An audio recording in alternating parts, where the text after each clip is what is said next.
Hello everyone from Ali at 11th House Wales, and welcome to a weekly appointment.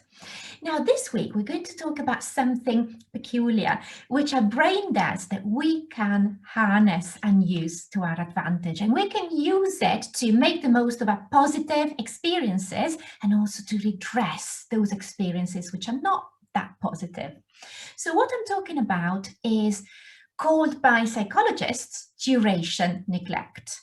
Now, duration neglect is this phenomenon whereby when we evaluate whether something that we have experienced was pleasant or unpleasant, and the way that we remember it, the duration of it is not quite significant. So, for example, you might be thinking, right, with this pandemic over, when we are allowed, I'm going to finally book myself a holiday.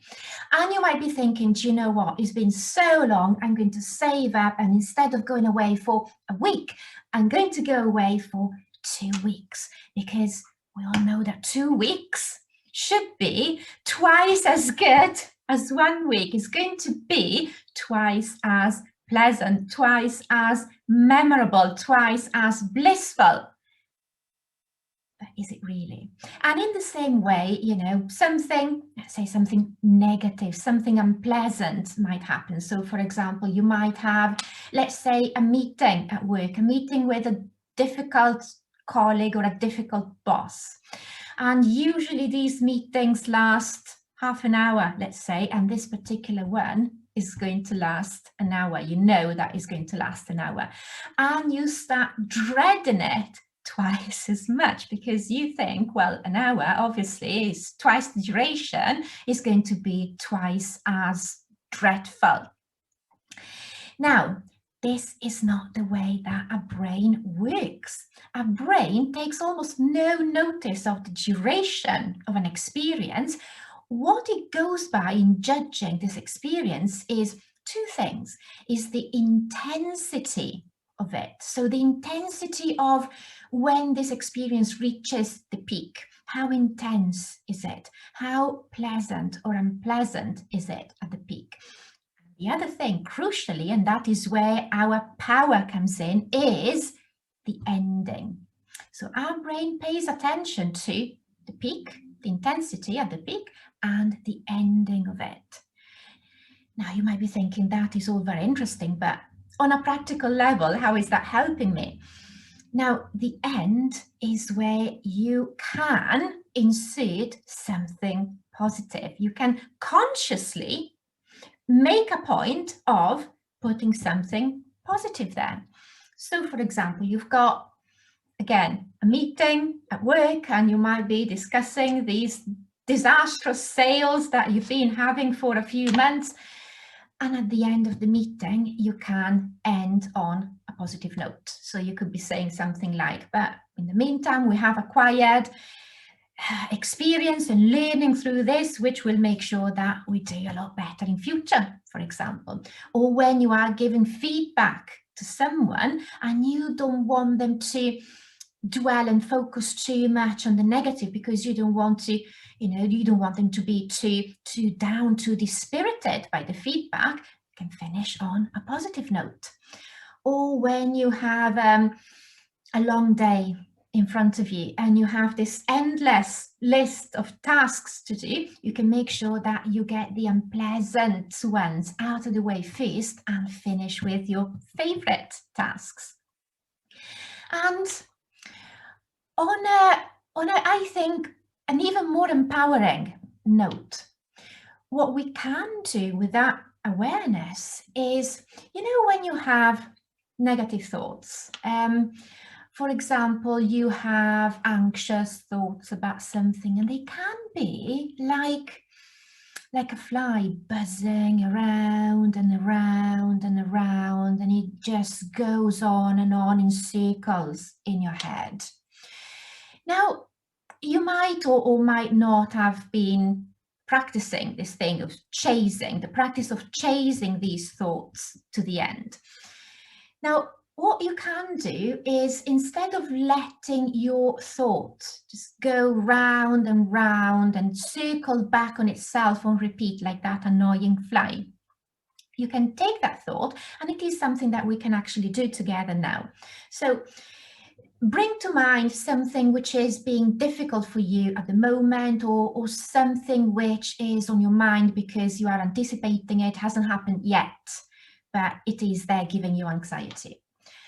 So just take a few moments to home in on something which is either being difficult for you right now, or you anticipate being difficult and you are worried about. And once you have chosen what you want to work with, we're going to chase down that chain of thoughts. So I'm going to use an example, and of course you work with whatever you've got in mind. So my example is, for example, you're an introvert and there's a social function coming up and you are dreading it. And you might be thinking, well, those were the days. But you know, when these days come back, eventually you will be prepared. So let's imagine that you have a new job meeting, a new job party even to go to, Christmas party, let's say, and you are dreading it. So this thought is going round in circles in your head. Okay, what to do? Chase down that chain of thoughts. So why am I dreading it? And you might be thinking, well, because I need to meet new people and I just dread meeting new people. Okay, so then the question is, well, what is bad about that? And your answer might be, well, they might not like me. Okay, chase it down. What is bad about that? Well, I am going to feel unlovable. Right, okay, so we have hit on a biggie now, and that is the biggie. I'm going to feel unlovable. So that might be building on negative thoughts that you have about yourself. I am unlovable. So let's stop here, or you might continue, but let's say that this is the end of your chain of thoughts. Okay, so at this point, how do we insert something positive? Well, we come into our power. What can I do about that? What can I do at that point if I think that people don't like me, if I feel upset, and if I feel unlovable? Well, what I can do is, for example, I can use this strategy of challenging the thoughts. Is that really the case? Am I reading too much into it? Am I making mountains out of molehills? Am I interpreting things in a way which is not actually what is going on? Might people be acting standoffish because they got things on the mind? Are they even acting standoffish? And if they are, is it really me? Is it about me? Or you could